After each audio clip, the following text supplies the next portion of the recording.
Campaign management really matters. And if you're going to be a great real estate agent, you can't just let the days tick away. And one of the key things that I love is a great vendor meeting agenda. Now, if you think about vendor meetings, a lot of people want to talk about set up to sells and we go and meet the vendor because we're in trouble.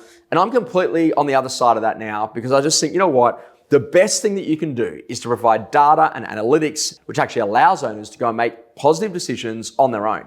And this is that whole idea where you think about it, that if I was sitting down with you, what would we actually go through? So Hannah, it's so lovely to meet with you today. I just want to run through everything that's going on the inside of your campaign.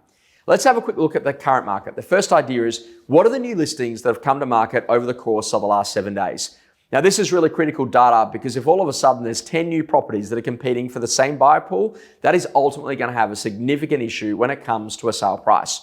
If all of a sudden you've got 2 units, both are exactly the same, yours is on at $1 million, a new one comes on at $950, and it has a car space for the money, guess what? That one's going to sell and yours is going to be stuck on the market. So new listings are important. The second item is then going to have a look at sales in the course of the last 7 days. Now, not only will these sales allow you to get a new benchmark, they might change the per square meterage rate that is actually being paid in the market today. But you know what? The most important thing is here is that that particular sale has just stolen a buyer that will not be bidding in your campaign.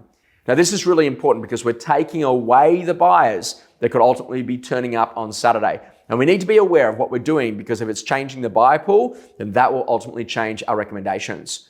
One of my favorite items is number 3, where we talk about the price reductions that have actually happened over the course of the last 7 days. The easiest way to get price reduction data is to think about going and favoriting all of the properties that are inside of the core market that you're working in. And every single time there's a change, you'll get an alert on the inside of the portal apps.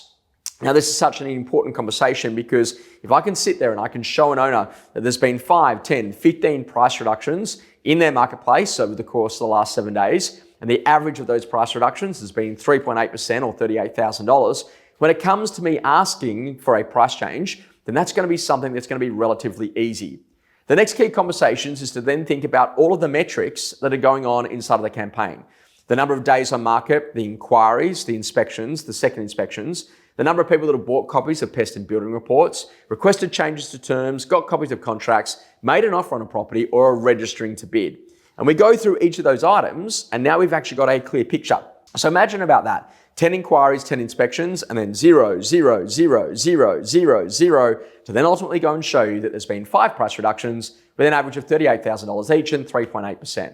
Now, Mr. and Mrs. Owner, here are the options on what we could go to do next. Number 1, we can change the marketing. We can be in a position that we can do some more things on social. We can upgrade the quality of that particular listing on the real estate portals.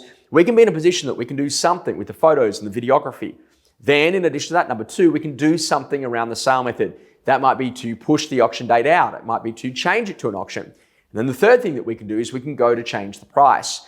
Now, that could be simple things like changing a price range, changing to a fixed price, or being in a position that ultimately you go to reduce the price. So, Mr. and Mrs. Owner, what do we need to do now in order to make sure that we actually get you to sold? This tight campaign management through really good quality vendor meetings is a really important conversation as markets continue to change. And now more than ever before, you've got to be on the numbers and know what's actually happening in that marketplace to go and provide that better quality advice. We didn't need to do that 2 years ago when the market was absolutely flying. But as markets change, you need to adapt in the skills and the quality of the meetings you're putting in front of your sellers to get them into a position that they get to solve.